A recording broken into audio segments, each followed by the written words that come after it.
तेरे चरणों से।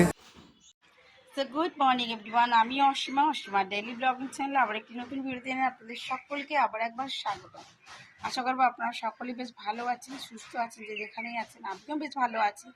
এখন সময় 11টা 20 আর আমার পুজো কমপ্লিট হয়ে গেছে, আপনাদের সঙ্গে শেয়ার করলাম। তো চলুন আজকে এই ব্লগটা এখন থেকে শুরু করা যাক। অবশ্যই সঙ্গে থাকবেন, না দেখতে পাবেন আজকে এই ব্লগটা।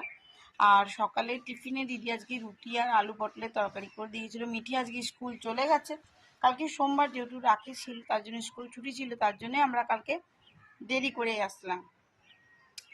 তো যাই হোক, কালকে আমরা এসেছি, আপনাদের সঙ্গে শেয়ার করলাম, সেটা আসার পথেই শেয়ার করেছি। ওই আর কি 5:30 নাগাদ আমরা এসেছি। আর আজকে সকাল সকাল মিঠি বেরিয়ে গেছে স্কুলে করে দিয়েছিলাম পাস্তা।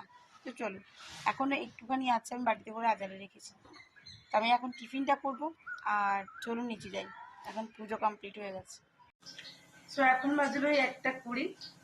আজকে ব্যায়াম কিছু রান্না বেশি কিছু দিদি করে নেয়, তবে কালকে মোচা ঘন্টা হবে, সে মোচাটা পুরোটা ছাড়িয়ে দিয়ে গেছে। দুখানা মোচা এনেছিল, একটা মধ্যে ছাড়িয়ে একটা বলেছি রেখে দাও। আমি করছি চিকেনের জোগাড়টা। সো আমি এখন যেটা করছি সেটা হলো, এই যে একটা ভুট্টা পুড়িয়েছি, সেটা আমি এখন খাবো। কারণ আমি অনলাইনে যাবার আগের দিন আমি ভুট্টাগুলো বাজার করেছিলাম, ভুট্টাগুলো কিনে গেছিলাম, তারা খাওয়া হয়নি। তা আর চিকেনটা আমি বসিয়ে দিয়েছি, আজকেও কুকারে বসিয়েছি। চিকেনটা নামাবো, কেমন হয়েছে তোমাদেরকে দেখাবো। তারপর আজকে আমাকে দুপুরের লাঞ্চে বসিয়ে দেবো। আর মিঠি তো স্কুল থেকে আসবে, তারপর আমরা খাবো। আর আমাদের হয়েছে আজকে দুপুরে রুটি আর মায়ের জন্য ভাত, লাল শাক ভাজা। তো বন্ধুরা, এখানে আমার চিকেন রেডি হয়ে গেছে, দেখতেই পাচ্ছ। চিকেনটা আমি করেছি বললাম। তো চলো মাকে দুপুরের লাঞ্চটাকে দিয়ে দিই, তারপর দেখাচ্ছি কী দিলাম। তো চলো, আমার লাঞ্চ রেডি। এই হয়েছে আজকে দুপুরের লাঞ্চে, লাল শাক, ঢেঁড়স ঝাল দিয়া চিকেন। তো এখন অনেকখানি রাত, ঘুরিতে এখন 9:35। সন্ধে টন্ধে দিয়ে আর কি, আমি অনেকগুলো কাজ ছিল যেগুলো করছিলাম, যার কারণে একটু দেরি হয়ে গেল আবার ব্লগটা আপনার সঙ্গে কন্টিনিউ করতে।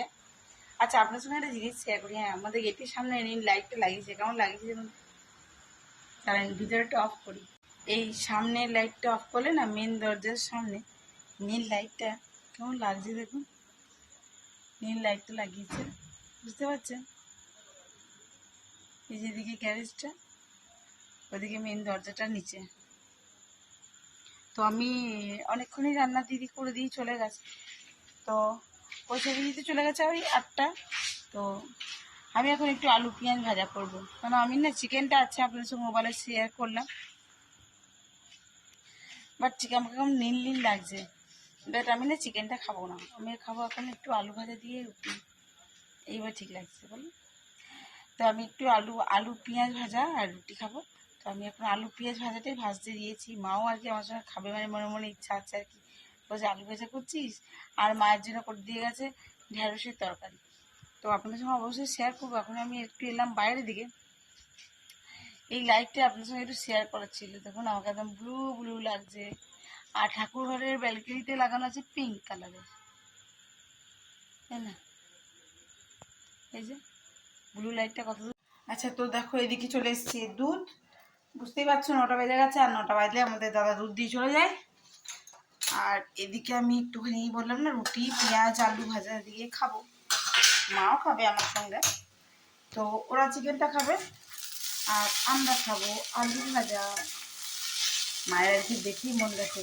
আসলে কি বলুন তো, আমি না অত মাংস টাংস খেতে ঠিক পছন্দ করি না, ভালো লাগে না আমার। এই ঠিক আছে, নিরামিষ একটি প্রাণী আমি।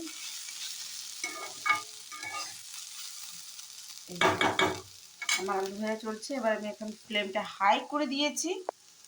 মায়ের জন্য করেছি ঢ্যাঁড়সের তরকারি, দিদি করে দিয়ে গেছে যে মায়ের জন্য ঢ্যাঁড়সের তরকারি, কচি কচি ঢ্যাঁড়স। আর মা বলেছে ভাত খাবো, তো মায়ের জন্য ভাত, আর এই যে আমাদের জন্য রুটি। তো চলুন আজকের মতন আমার বক বক বক বক এখানেই শেষ করছি।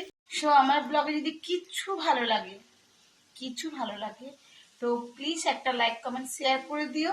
আর যদি আমার চ্যানেলে নতুন বন্ধু হয়ে থাকো, সো প্লিজ আমার চ্যানেলটি সাবস্ক্রাইব করে পাশে থাকা বেল আইকনটি তাতে একেবারেই ভুলো না। আমার বন্ধু, আমার পরিবারের একজন হয়ে যেও, আমার সঙ্গে থেকো। আর তোমরা ছাড়া তো আমার পুরো রাস্তা, মানে পথ চলাটাই ইনকমপ্লিট হয়ে যাবে, তাই না? তো চলো আজকের মতন এইটুকু, আবার একটা নতুন ভিডিও দিয়ে তোমাদের সঙ্গে দেখা হচ্ছে, ততক্ষণের জন্য টাটা। আর আমি এদের ওদিকে করতেই রয়েছি আলু ভাজা। আলু ভাজাটি হলে রুটিটি খেয়ে নেবো। আমার রুটি আলু পেঁয়াজ ভাজা দিয়ে খেতে খুবই ভালো লাগে। কিছু না হলেও আমি এই দিয়ে খেয়ে নেবো। এখন আপনারা বলবেন এই দিয়ে তো খাবে, 35 টাকা কিলো আলু, আর তুমি এখন বলছো আলু ভাজা দিয়ে রুটি খাবো। তা নয়, আমি খুব কমই আলু খাই, আমি অত বেশি আলু এমনিও খাই না। আজকে ভালো একটু পটল মিষ্টি করবো। অবশ্যই নেক্সট ব্লগে আপনাদের সঙ্গে আমি পটল মিষ্টিটা শেয়ার করবো। অবশ্যই সঙ্গে থাকবেন, আর দেখতে থাকবেন আমার ব্লগটিও। আর নিত্য নতুন রেসিপি বা নিত্য নতুন ব্লগ দেখতে আমার পাশে থাকতে হবে, আর আমার চ্যানেলটিকে অবশ্যই সাবস্ক্রাইব করতে হবে, তাই না বলুন?